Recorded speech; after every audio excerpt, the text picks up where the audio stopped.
যুদ্ধবিরতি ও দক্ষিণ লেবাননে হামলা, মধ্যপ্রাচ্যের অস্থিতিশীল ভবিষ্যৎ ও ভূ রাজনৈতিক সমীকরণ। বন্ধুগণ, দক্ষিণ লেবাননের আনসারে সাম্প্রতিক ইসরায়েলি বিমান হামলায় নারী ও শিশু সহ 11 জন নিহত হওয়ার ঘটনা কেবল কোনো বিচ্ছিন্ন সামরিক অভিযান নয়, বরং তা তথাকথিত যুদ্ধবিরতি চুক্তির কাঠামোগত দুর্বলতা ও ভূ রাজনৈতিক অসারতাকেই উন্মোচিত করে। আন্তর্জাতিক মধ্যস্থতায় অর্জিত এই সমঝোতা যে মধ্যপ্রাচ্যে স্থায়ী শান্তি আনয়নে অক্ষম, এই ঘটনা তারই একটি প্রকৃষ্ট প্রমাণ। যুদ্ধবিরতির নামে একপাক্ষিক যে সামরিক সুযোগ, আন্তর্জাতিক সম্প্রদায়ের মধ্যস্থতায় যে যুদ্ধবিরতি ঘোষণা করা হয়েছিল তা কার্যকর অর্থে হিজবুল্লাহকে নিষ্ক্রিয় করার শর্ত আরোপ করলেও ইসরায়েলকে সুরক্ষার নামে যে কোনো সময় হামলার সুযোগ রেখে দিয়েছে। বেসামরিক নাগরিকদের সুরক্ষা দিতে ব্যর্থ জাতিসংঘ, আন্তর্জাতিক নিরাপত্তা পরিষদ এবং ইউএনআইএফআইএল বাহিনী লেবাননের আকাশসীমা লঙ্ঘন বা বেসামরিক জনগোষ্ঠীর সুরক্ষা নিশ্চিত করতে দৃশ্যমান কোনো প্রতিরোধ গড়ে তুলতে পারছে না, যা এইসব প্রতিষ্ঠানের গ্রহণযোগ্যতা নিয়ে বড় ধরনের প্রশ্ন তোলা যায়।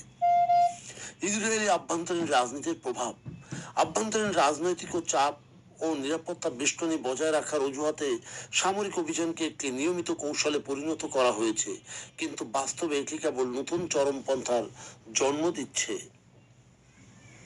এই সংঘাতের জেরে আগামী দিনে পুরো মধ্যপ্রাচ্য অঞ্চল এক জটিল ও অনিশ্চিত মোড়ের দিকে ধাবিত হচ্ছে। ভঙ্গুর চুক্তি ভেঙে গেলে কেবল লেবানন নয়, ইয়েমেন, ইরাক ও সিরিয়ার সশস্ত্র গোষ্ঠীগুলো পুনরায় তীব্র প্রতিক্রিয়া দেখাবে, আর এর সরাসরি প্রভাব পড়তে পারে ইরান ও ইসরায়েলের পরোক্ষ যুদ্ধে। লোহিত সাগর এবং পারস্য উপসাগরীয় অঞ্চলে অস্থিতিশীলতা বাড়লে তেল ও গ্যাস সরবরাহ ব্যাহত হবে, যা বিশ্ববাজারে মূল্যস্ফীতি ও অর্থনৈতিক মন্দা ডেকে আনবে। লেবাননের অর্থনৈতিক অবস্থা এমনিতেই ভঙ্গুর। একের পর এক হামলায় অবকাঠামো ধ্বংস হলেও লাখ লাখ মানুষ বাস্তুচ্যুত হবে, যার প্রভাব পৌঁছাবে ইউরোপ ও প্রতিবেশী দেশগুলোতে। বর্তমান কাঠামোর ব্যর্থতা স্পষ্ট হওয়ায় যুক্তরাষ্ট্র, আরব বিশ্ব ও ইউরোপীয় ইউনিয়ন বাধ্য হয়ে একটি বিকল্প ও কার্যকর শান্তি প্রক্রিয়া বাস্তবায়নে বাস্তবসম্মত পদক্ষেপ নিতে পারে। কেবল নিরাপত্তা কেন্দ্রিক কৌশল যে দীর্ঘমেয়াদী স্থায়িত্ব দেয় না, তা অনুধাবন করে রিয়াদ সহ প্রধান আরব রাজধানীগুলো ফিলিস্তিন ও লেবানন সংকটের স্থায়ী রাজনৈতিক সমাধানকে স্বাভাবিকীকরণ প্রক্রিয়ার শর্ত হিসেবে জোর দিতে পারে। হিজবুল্লাহ এবং ইসরায়েল উভয় পক্ষে বুঝতে পারছে যে দীর্ঘস্থায়ী রক্তক্ষয়ী সংঘাত রাজনৈতিক বা সামরিকভাবে কারো জন্য চূড়ান্ত জয় এনে দেবে না, যা শেষ পর্যন্ত একটি কার্যকর ডিটারেন্স বা পারস্পরিক প্রতিরোধের পথ তৈরি করতে পারে।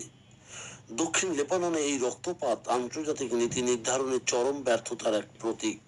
মধ্যপ্রাচ্যকে আরো একটি দীর্ঘস্থায়ী সংকট থেকে বাঁচাতে হলে কেবল কাগজ কলমের যুদ্ধবিরতি নয়, বরং মূল ভূ রাজনৈতিক সংকটের টেকসই সমাধান প্রয়োজন।